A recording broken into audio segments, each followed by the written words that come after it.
Olá pessoal, me chamo Camila Reski, eu sou micropigmentadora, especialista em sobrancelhas naturais, na técnica microblading, técnica manual. Eu vim falar hoje aqui de uma coisa muito importante para a nossa profissão, que é a regulamentação, a formalização do nosso estado, como se a gente é MEI ou se a gente é uma microempresa. Eu vou falar mais sobre isso. Eu sei que minhas lives geralmente são bem longas e eu vou tentar ser bem breve nessa, tá? Por exemplo, assim, se você é um profissional autônomo... Oi, Paloma! Se você é um profissional autônomo, seja manicure, maquiador, micropigmentador, a gente precisa se formalizar, a gente precisa estar cadastrado.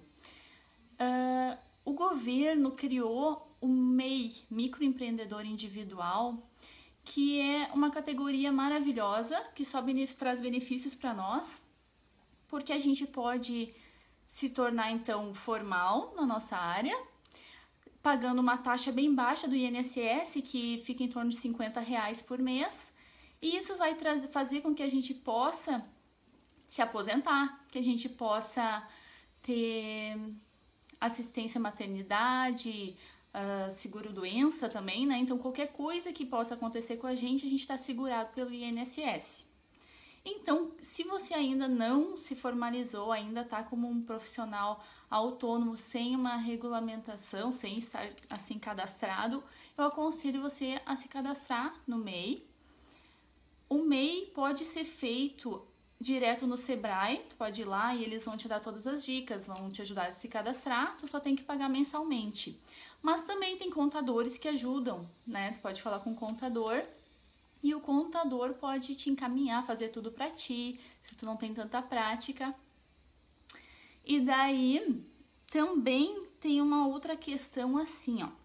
O MEI, o microempreendedor individual, ele é uma categoria que serve para uma pessoa individual trabalhar com um funcionário só. Então, por exemplo, tu pode ter tu é o profissional e ter uma secretária, por exemplo, que tá com a carteira assinada, então tu ainda continua sendo MEI, né? Mas no momento que tu tem mais de um empregado, você não pode mais ser MEI, microempreendedor individual, você precisa ser uma microempresa, então.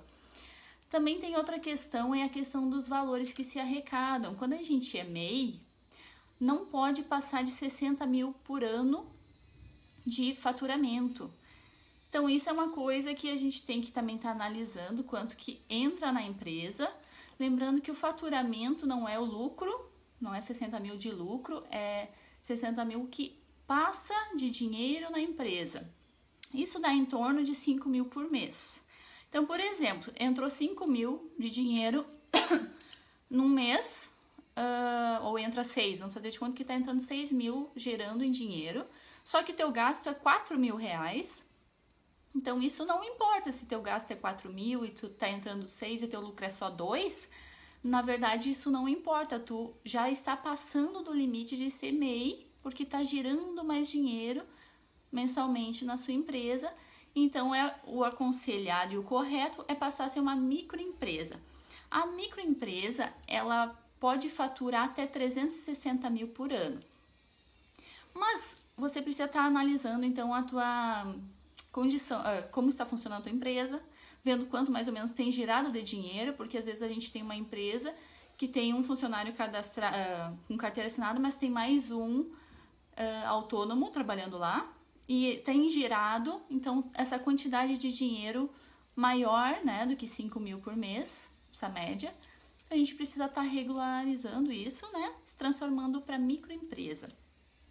Eu vim falar sobre isso agora, em janeiro, porque, na verdade, a gente pode mudar de microempreendedor individual, MEI, para microempresa, até dia 31 de janeiro, que é a melhor época para fazer essa troca. Não que tu não possa trocar depois, só que se tu troca depois, tu acaba pagando juros retroativos sobre esse período a partir de fevereiro. Então, o ideal é que você agora venha estar analisando a sua condição, por exemplo, de trabalho, quanto tem entrado de dinheiro, e fale com um contador para que você venha estar regularizando tua empresa, enfim, tua condição, venha estar regularizando. Os contadores para MEI geralmente cobram muito barato, muito pouco, porque é um incentivo do governo também, que eles incentivem as pessoas a se formalizarem. Então eles cobram muito pouquinho, geralmente vai gastar uns R$100 por mês, em média, para ter o teu INSS pago e o escritório, né? Agora, se tu se torna microempresa, realmente os gastos, os custos aumentam. O escritório fica mais caro, tu tem impostos para pagar, tu vai pagar daí 6% de tudo que entra, a partir do momento que tu é microempresa. E quando tu é MEI também tem uma outra vantagem, que não paga imposto. Então vale a pena, assim, se né, tu recém tá começando na profissão, se cadastre como MEI. Mesmo que tu receba R$100 por mês, se tu recém não tá fazendo quase nada, ainda é lucro, porque tu não paga imposto sobre isso, tu tá assegurado pelo INSS, tu tá formalizada principalmente. Mas realmente a gente precisa estar formalizando a nossa situação. Por exemplo, se você é MEI hoje e está recebendo, então, entrando na tua empresa mais de R$5.000 por mês, o certo, o correto é que você se transforme em microempresa. Porque senão o que vai estar acontecendo? Você vai estar sonegando imposto. Se de alguma maneira você tentar camuflar isso, tentar fingir que não está entrando esse dinheiro, vai acabar sonegando imposto. E isso é crime. Que nem eu estava estudando sobre isso, pesquisando, que não pagar imposto não é crime. Tipo, tu pode pagar um outro dia, se atrasar, enfim. Mas sonegar, quer dizer, fingir ou tentar mentir, burlar, fingir que não está entrando tal valor, isso é crime. Então, eu creio que nenhum de vocês quer ser criminoso. Então, por isso que eu tô falando sobre isso, para regularizar, falar com o contador, deixar a sua situação correta, né, perante a lei. E principalmente, eu vim aqui trazer o que Deus fala sobre isso, né, sobre essa questão dos dinheiros, sobre pagar imposto, porque muita gente acha que não deve pagar o imposto porque o governo rouba. Realmente o governo pode não estar fazendo a coisa certa com o nosso dinheiro. Ele pode pegar nosso dinheiro e não investir na educação, não investir na saúde, enfim. Mas vamos ver o que Deus fala sobre pagar imposto, né? Boa tarde, Silvia. O que Jesus falou quando perguntaram para ele se deveriam pagar impostos para César naquela época, né? Antigamente. Jesus falou assim: como vocês são hipócritas, por que estão me testando? Tragam-me uma moeda com que se pague imposto. Então eles deram uma moeda para Jesus. E Jesus olhou a moeda e mostrou de quem essa imagem aqui que está nessa moeda. E era a imagem de César, no caso, na época. E daí Jesus falou, então, deem a César o que é de César. E dê a Deus o que é de Deus.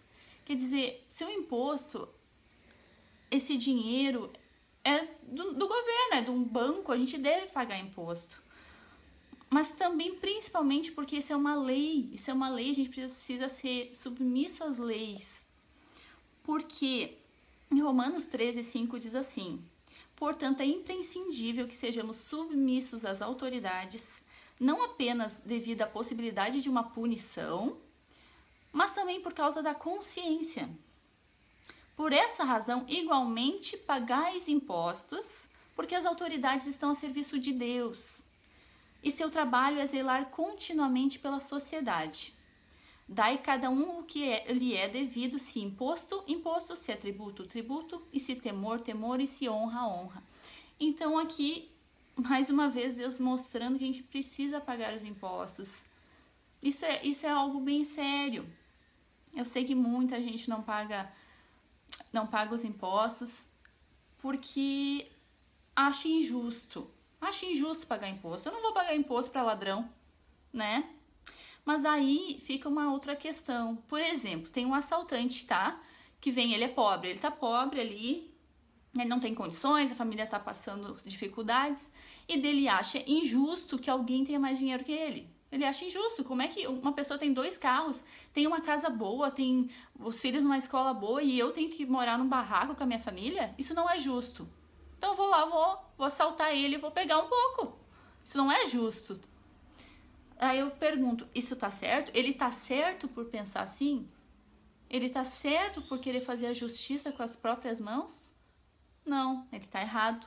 Se ele assaltar, ele cometeu um crime também. Então, não é porque alguém, ou porque a gente acha que isso é o certo, que realmente é o certo. A gente tem que fazer o que realmente é certo, para que a gente possa prosperar.